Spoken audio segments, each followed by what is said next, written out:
nous y sommes. Enfin, après moult obstacles, péripéties après péripéties, faux espoirs après faux espoirs, après un arrêt de vie total pendant une putain d'année. Oui, on a un an de plus cette année, mais on l'a pas vu passer. Nous sommes enfin arrivés à terme de cette année 2020. Hors norme. Mais après ces efforts, après un arrêt de vie total pendant un an, la WWE va-t-elle nous récompenser? Va-t-elle nous faire un cadeau? Va-t-elle nous rendre enfin heureux pour une fois dans cette année 2020? La question est posée et nous allons tenter d'y répondre ensemble dans cette dernière, cette finale, cette ultime vidéo pronostic de 2020. Toujours dans notre chambre, hein, meilleur endroit de 2020. Ça par contre, hein, jusqu'au bout de l'année, ça changera pas. Hein.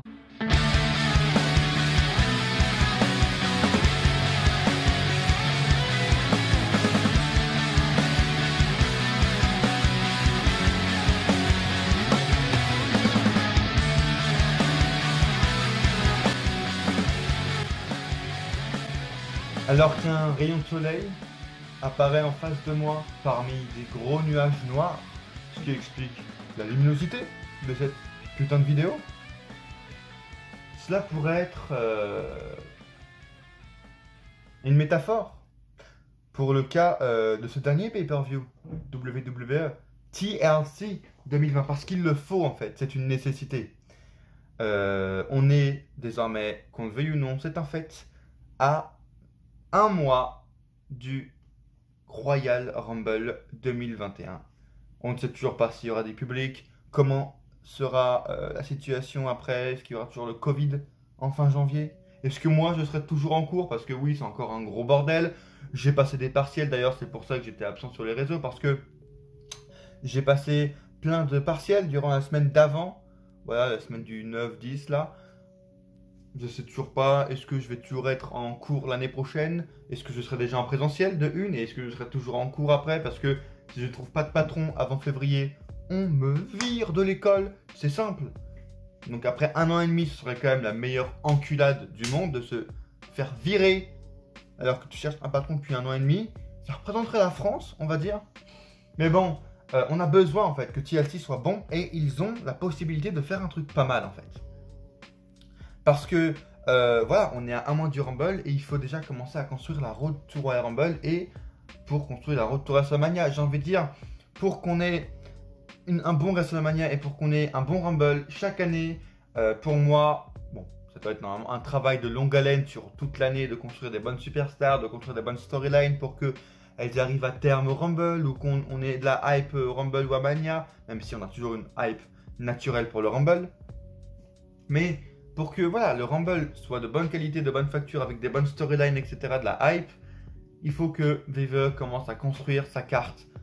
Pour moi, ça c'est déjà un peu trop tard, mais ils auraient, voilà, fin novembre, début décembre, grand max, ils doivent déjà commencer à faire les grandes storylines, les grandes lignes du Rumble, pour qu'on soit hypé en fait, et pour que ce soit réussi, et pas comme depuis ces dernières années, qu'ils le construisent pas, ou alors 2 semaines avant le show en fait. TLC 2020, honnêtement, je vais juste vous faire des pronostics parce que je n'ai pas, pour ceux qui se poseraient la question, déjà de une, j'ai pas eu le temps et de deux, j'ai pas eu l'envie de suivre Raw, SmackDown, enfin bref, toute la WWE, tous leurs shows après les séries. J'ai regardé les Survivor Series et c'était juste pour une seule chose, c'était pour les adieux de l'Undertaker et j'ai rien fait depuis. J'ai regardé du catch, bien sûr. Merci All Elite, merci Impact Wrestling, merci Don Callis, merci Tony Khan de sauver cette putain de fin d'année 2020 et de donner de l'espoir pour 2021. Vraiment. D'ailleurs, c'est pour ça que je porte ce t-shirt, les gars, le vert, couleur de l'espoir. Il en faut.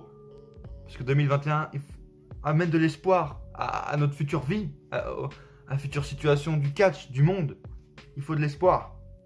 Et merci à AEW, merci à Impact, qui sont actuellement les seuls shows de catch que je regarde euh, beaucoup de fois, peut-être pas chaque semaine, mais souvent, parce qu'ils donnent de l'espoir, parce qu'ils innovent, parce qu'ils donnent envie de regarder des shows, parce qu'ils sont des bonnes storylines, et parce que, bordel, ils vont redonner de la vie au catch avec une fusion, une sorte d'association, un partenariat entre deux entreprises, entre deux fédérations de catch. Ça fait 20 ans que c'est pas arrivé dans le monde du catch, et putain que ça fait du bien. Ah oui, Kenny Omega, le Bullet Club est reformé, bordel. Le Bullet Club est reformé à Impact, avec Kenny Omega en tant que champion d'une autre fédération. Qui aurait cru ça possible, juste déjà en début d'année? Qui aurait cru ça possible? Bordel, merci quoi, Impact est mort. Pas du tout.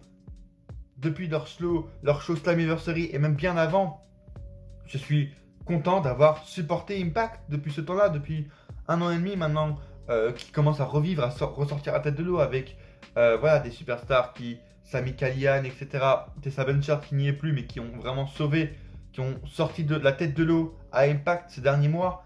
Et voilà, ils le méritent, un partenariat avec AEW, bravo à eux. Bref, je ferai sûrement une vidéo dimanche, donc soyez là dimanche, un jour avant le pay-per-view. Je ferai une vidéo pour vous dire un peu ce que je pense de Kenny Omega et Impact.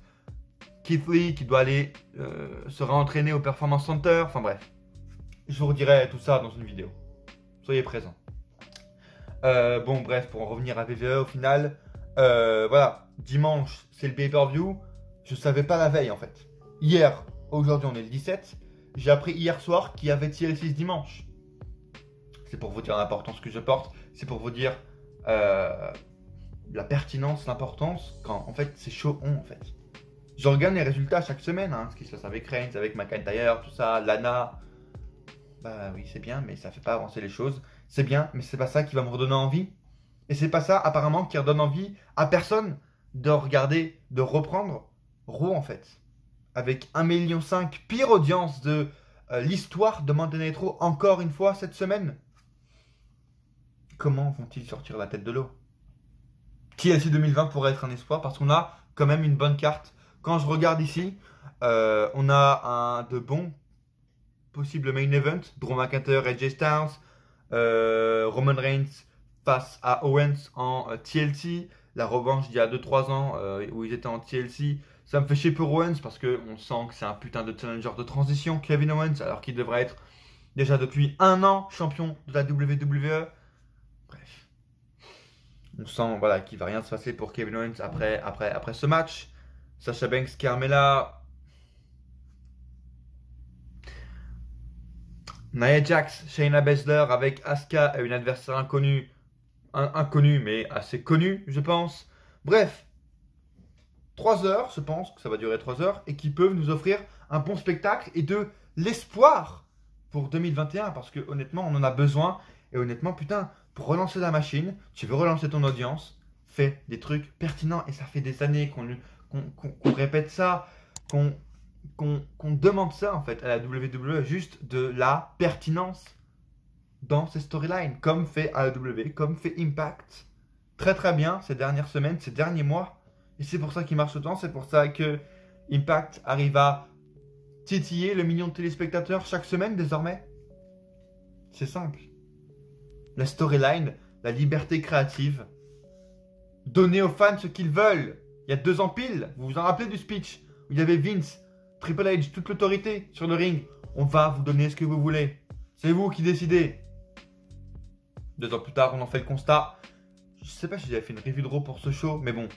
Dès la première minute, dès le premier mot qui a été dit par Triple H, par Vince, je le savais dès la première minute de ce speech que ça allait être du foutage de gueule. Ça a été bien 3-4 semaines. Ça a été très cool pendant, honnêtement, ouais. La fin de période 2018 et début 2019 a été très très stylé chez WWE, honnêtement. Et je l'avais déjà dit à l'époque et je le reconfirme maintenant. Et puis voilà, ça a duré 1 mois. Et puis ils sont repartis dans leur délire de l'autorité qui décide. C'est Vince McMahon qui décide tout chaque semaine, à la dernière minute. Voilà pourquoi j'ai lâché, en plus du Covid, en plus du fait qu'il n'y ait pas de public, qui est, je pense, voilà, la raison principale à 80% du pourquoi je n'arrive plus à regarder WWE.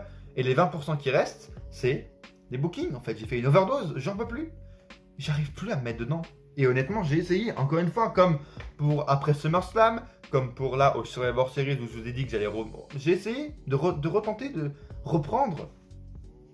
Mais j'ai pas envie de prendre du temps pour eux, en fait. Je regarde des vidéos highlights. Tu vois, d'un côté, je me dis chaque semaine quand ça recommence, putain, yes. Allez, Darren, reprends la motive que t'avais il y a encore quelques mois, quand c'était Raw au SmackDown. À l'époque, mon gars, quand je parle de l'époque, je parle de début de l'année, même pas. Je faisais tout quand j'avais même pas le temps, quand j'étais en cours ou quoi même. Je faisais tout pour regarder le plus vite possible Raw, tu vois, le matin. Je me levais à 7h. J'avais 20-25 minutes avant de partir, tu vois, l'arrêt de bus, etc. Je regardais les 25 premières minutes de Raw. Après, entre midi et 2, je faisais rien que de regarder l'arrivée de Raw. Et le soir, je revenais à l'arrivée de Raw. C'est pareil pour SmackDown le lendemain. Tu vois, j'étais, même si c'était nul, j'étais hypé. Là, j'ai l'impression d'avoir perdu cette motivation, en fait. Et ça me fait chier, même moi, en fait, ça me fait chier parce que j'ai envie chaque semaine de me dire, allez, ça va être bien. Mais j'ai même pas la force de lancer le network pour regarder un Raw, un SmackDown. J'ai même pas la force. Quand tu vois Lana, quand tu vois ce qui se passe, encore une fois, le manque du public est la raison principale, mais voilà, quand tu vois que les Keith Lee, que les Mustafa Ali sont enterrés, mais bordel quoi. T'as pas envie. Retribution, qu'est-ce qui se passe? Mustafa Ali, la plus grande force. Keith Lee, Matt Riddle, qui est une blague, qui est drôle pour Vince McMahon. Qu'est-ce que tu veux que je m'intéresse? Maintenant, le personnage de Matt Riddle, c'est... Il lance ses claquettes à son entrée. C'est marrant. Je peux pas m'y intéresser. Mais bon, on va essayer quand même d'apporter une touche d'espoir pour cette vidéo pronostic et peut-être pour cette review. Review de TLC, peut-être, oui, non. Je ne sais pas si je regarderai TLC. Restez connectés sur les réseaux qui sont juste ici normalement pour savoir si je regarderai TLC ou pas. C'est Insta, Twitter, c'est là où je vous dirai et si je regarde ou pas. Et c'est là où je vais réagir à TLC et à tout ce qui se passe dans le monde du catch, dans le monde, dans ma vie actuelle pour ces 2 dernières semaines de 2020 qui risquent encore d'être folles. Et qui sont encore folles, hein, tu vois. Là, j'ai vraiment le moral à zéro. Je suis dans un mood de merde. Parce que hier, c'était... j'ai l'impression que c'était pour tout le monde. Hier, 16 décembre, une journée de pourri, tu vois. De merde, mais de merde vraiment beaucoup, en fait. Je vais pas tout vous dire, hein. Ça sert à rien, mais... Juste... Les piétons, en fait. Vous vous prenez pour qui? Les piétons sur la route. Vous le savez que la route de base, c'est fait pour les voitures, c'est fait pour les camions. C'est pas fait pour vous de base. Vous êtes rajouté à la route avec les piétons. Tu vois? Même si cette putain de loi est passée de faut laisser passer les piétons. Non! Vous êtes rajouté à la route. Vous n'êtes pas les priorités sur la route. Les priorités, c'est nous, c'est les voitures. Alors quand nous sommes à 10 mètres d'un putain de passage piéton et que vous n'êtes pas engagé, et qu'on est à 30-40, on ne va pas piler pour vous. On avance. Message à ce gros fils de pute qui a juste foutu, j'ai pas vu, tu vois, un coup de poing, un coup de pied dans ma voiture, à l'arrière comme un gros lâche, et qui est parti après, parce que je l'avais pas laissé passer. Mais gros fils de pute, il y avait un vélo devant toi, déjà de une, tu as laissé passer le vélo, j'étais à 2 mètres du vélo, donc je suis passé avec le vélo. J'allais pas piler à 40 km/h alors qu'il y avait des mecs derrière moi pour te laisser passer. Tu n'es pas une priorité. À tous ces putains de piétons, vous n'êtes pas une priorité en fait. La priorité sur la route, c'est nous. Vous êtes rajoutés. Vous devez faire attention à nous, les automobilistes. Et pas l'inverse. En fait. À tous ceux qui traversent comme des malades quand c'est même pas des passages piétons là. Juste ça, tu vois, dès que j'ai vécu ça, cette situation où un gros fils de pute a tapé dans ma voiture, d'ailleurs on a eu un duel de regard, comme dans les films, honnêtement, j'ai lâché ma haine dans son regard, il a lâché sa haine dans son regard, j'ai vraiment presque failli sortir pour, tu vois, ce que je veux dire. Donc dès que j'ai vécu cette situation, je savais qu'hier ça allait être une journée de merde, tu vois, et voilà, comme je dis dans mes dernières vidéos, comme on le sait tous, jusqu'au 31 décembre de cette année, 2020, ça va être sauvage. 2020, ça va être l'imprévisibilité totale.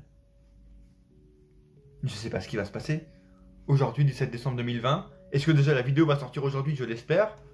Waouh, j'ai envie d'être, mais en même temps, j'ai pas envie d'être le 31 décembre à 20h ou à 21h parce que j'ai peur de ce qui va se passer, tu vois. D'ailleurs, oui, 31 décembre, 21h, qu'est-ce qu'on va faire de notre vie? On va être devant notre télé à regarder les gens des autres pays fêter leur nouvel an? Non, je crois pas en fait. Je crois pas, Macron. Hein. Je crois que personne va respecter ta putain de règle de rester le nouvel an chez vous. Ça sert à rien en fait. Personne va la respecter cette règle.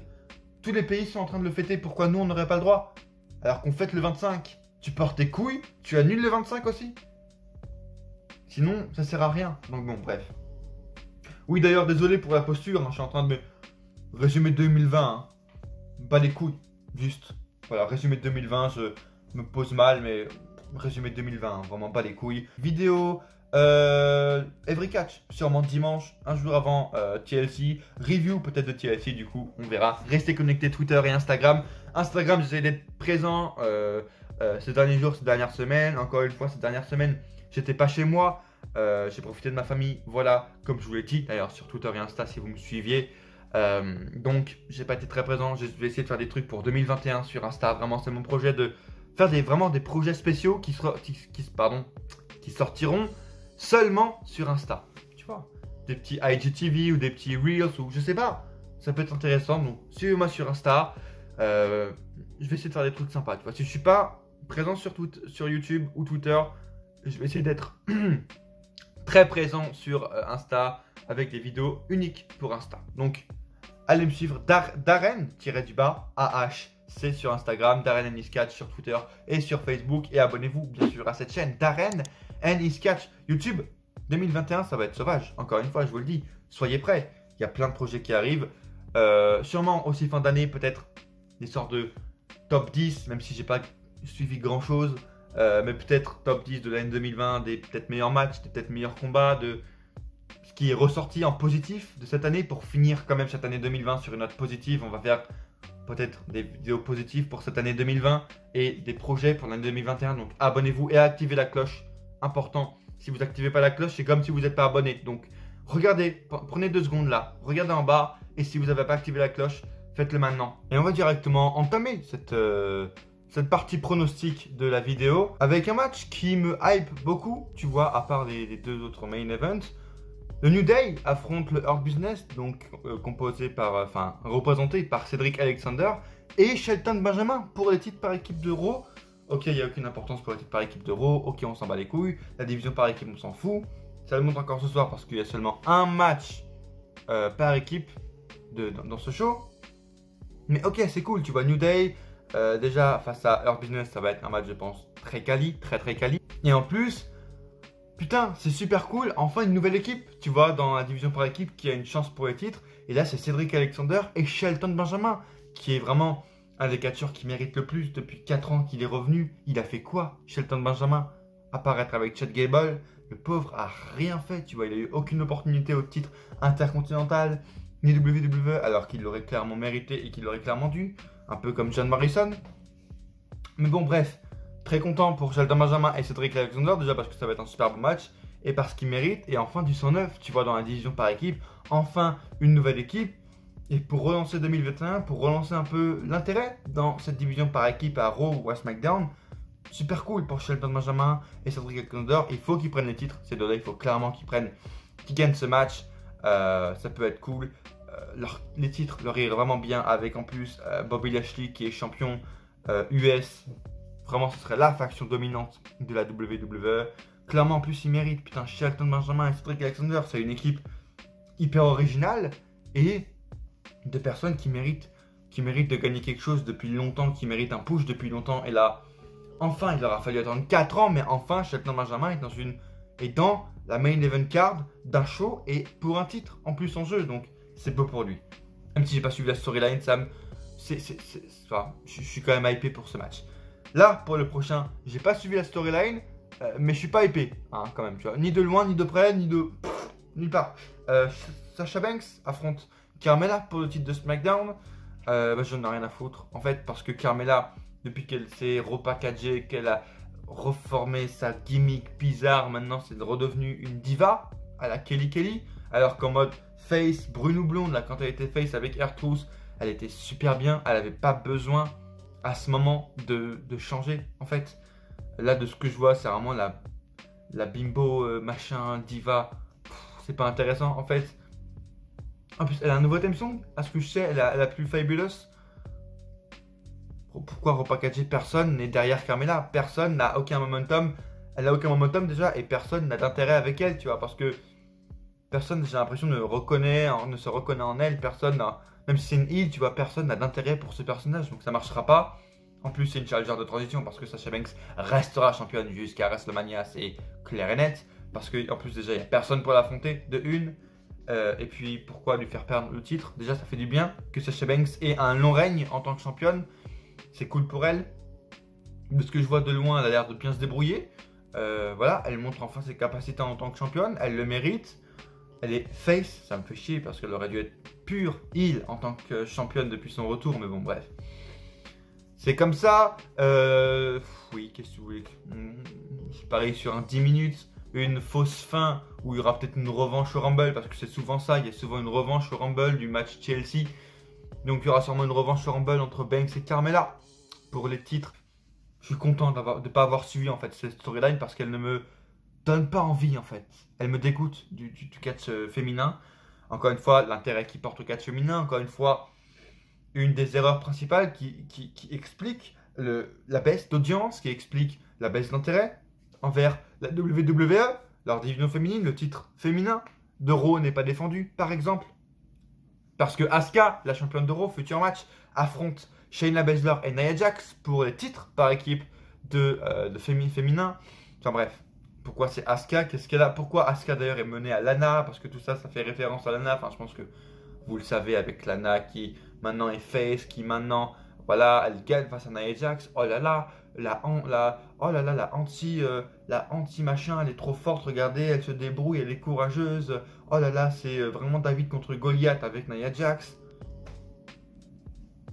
Quel est l'intérêt pour Asuka de défendre Lana? Quel est l'intérêt pour Asuka d'aller en rivalité avec Shayna Baszler et Nia Jax? Ah, je sais, peut-être que c'est parce que Asuka n'a aucune adversaire crédible et qui se présente. Alors qu'il y en a plein. Hein. Ils auraient pushé Dana Brooke depuis 6 mois.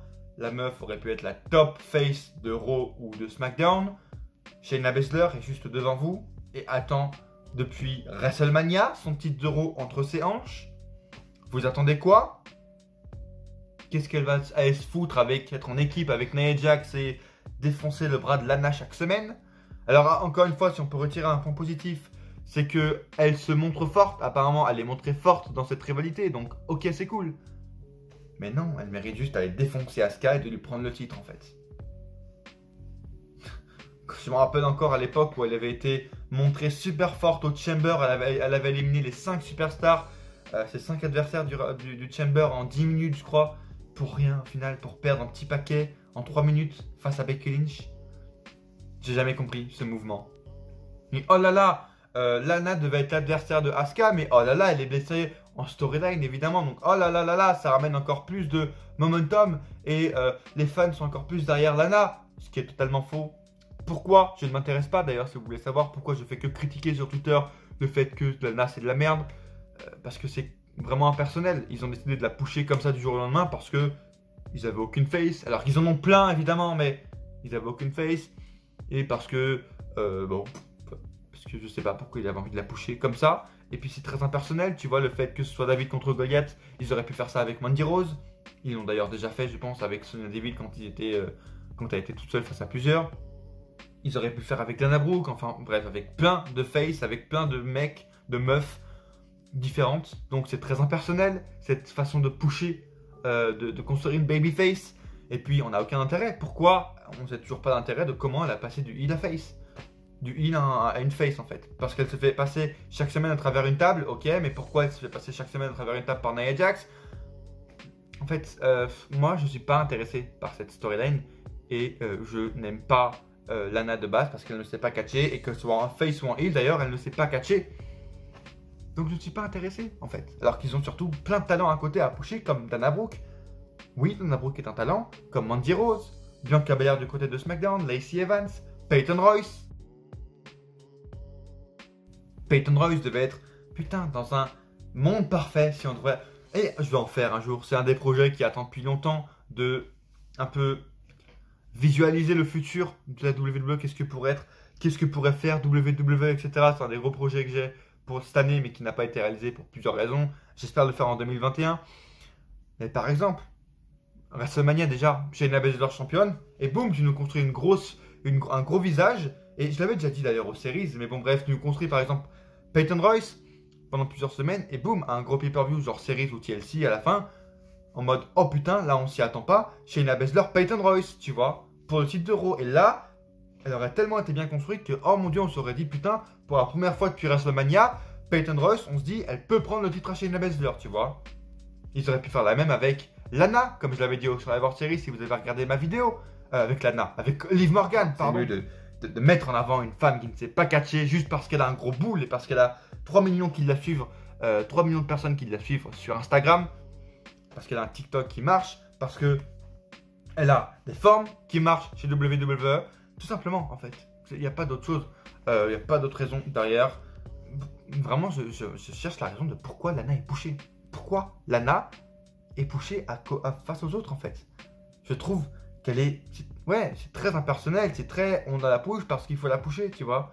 Et qui va être l'adversaire de... Oh là là, Asuka, vraiment pas du tout prévisible. Des gens disent Ronda Rousey, etc. Non, non, non. Ça fait des mois qu'elle doit revenir, ça fait des mois qu'on l'attend. C'est juste l'opportunité parfaite. Elle tease de plus en plus en ce moment son retour sur les réseaux. Oui, Charlotte Flair, les gars. Je l'attends depuis les séries. Je l'attendais même depuis même avant Elle ne sait ou je sais plus quoi. Elle aurait pu faire son retour au Raw Post Survivor Series, clairement. L'opportunité parfaite, tu vois. Elle reviendrait en face. Elle reviendrait un peu sauver cette division féminine à Raw. Charlotte Flair va venir intervenir et être championne avec Asuka pour je ne sais pas quelle raison. Mais qu'est-ce que tu veux faire avec Charlotte Flair? Et voilà, qui y a d'autres comme adversaire pour Asuka que Charlotte Flair, tu vois. Elles vont gagner les titres, puis elles vont les perdre dans 2-3 semaines et Asuka, Charlotte Flair au Rumble, un truc comme ça, tu vois. Sûrement. Sûrement, et Charlotte Flair va devenir la nouvelle championne pour aller défendre son titre et arriver en tant que championne à WrestleMania. Comme chaque putain d'année. Simplement. Bref, on va passer, parce qu'on n'a pas que ça à faire en fait. Fiend, Bray Wyatt contre Randy Orton dans un match simple du coup. La rivalité est cool, c'est bien. Voilà, il y avait des teasers, ça fait plusieurs semaines qu'ils en parlaient, que le Fiend allait attaquer Randy Orton. Voilà, la rivalité est plutôt cool, ça a du sens parce que le Fiend se venge des personnes qui lui ont fait du mal. Randy Orton a cramé sa maison, etc. Et là, je crois qu'il a commencé. D'ailleurs, Randy Orton a cramé, tu vois, a brûlé sa maison, a brûlé sa chaise d'avant, etc. Il y a une belle histoire de raconter entre le Fiend et Randy Orton avec Alexa Bliss, etc. Faudrait que je m'intéresse un peu plus, que je m'y plonge un peu plus, mais de loin, ça a quand même l'air d'être intéressant. Et puis c'est de Fiend, tu vois, donc c'est quand même intéressant. Même s'il aurait dû être en rivalité avec l'Undertaker depuis des séries, mais bon, bref. Il est parti avec Randy Orton. Quelle est la suite? Je ne sais pas. Victoire du Fiend, j'y ai pas réfléchi avant, mais même si apparemment, à ce que j'ai compris, Randy Orton a l'air d'avoir enfin trouvé le point faible du Fiend, qui serait Alexa Bliss, tu vois, qui protégerait, etc. Bon, mais j'espère quand même une victoire du Fiend. Je sais pas s'il a trouvé la faiblesse, parce que tu vois, le fait que le Fiend à chaque fois arrive à battre ses adversaires, c'est qu'à chaque fois il arrive à trouver la faiblesse de ses adversaires. Je pense qu'il va la trouver dans ce match. Et ce serait une belle revanche d'ailleurs de leur match à WrestleMania que beaucoup avaient détesté, que moi j'avais adoré personnellement, mais que beaucoup avaient vraiment lynché sur les réseaux. On a l'impression que c'est un peu de loin une rivalité d'attente pour ce qui va arriver pour eux. Donc bon, impressionnez-moi pour ce match WWE, je n'attends que ça pour cette fin d'année 2020 en fait. Reigns affronte Kevin Owens accompagné de Paul Heyman dans un match, dans un TLC match. Ce serait pourquoi pas l'opportunité de donner un titre à Kevin Owens. Je n'y crois pas du tout évidemment parce que évidemment il y a des rumeurs et c'est sûr que Reigns ne va pas perdre dans un match, dans un pay-per-view mineur. Et puis c'est Roman Reigns tout simplement. Donc évidemment que non, TLC ou pas, tombé ou pas, Reigns ne perdra pas son titre avant WrestleMania 37, avant d'aller affronter pourquoi pas The Rock, je crois, ou peut-être le Fiend, même si je n'y crois absolument pas. Ce sera voilà un mec The Rock ou Bref, Roman Reigns sera champion jusqu'à WrestleMania à 98% sûr. Donc, Kevin Owens est un challenger de transition. La rivalité, je ne vais pas encore une fois trop vous en dire. De loin, ça a l'air d'être cool parce que, voilà, il y a...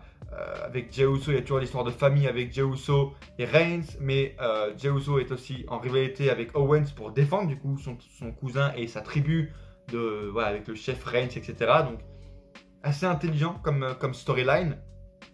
Owens a l'air vraiment de faire un très bon taf, comme d'habitude. Owens, très très bon.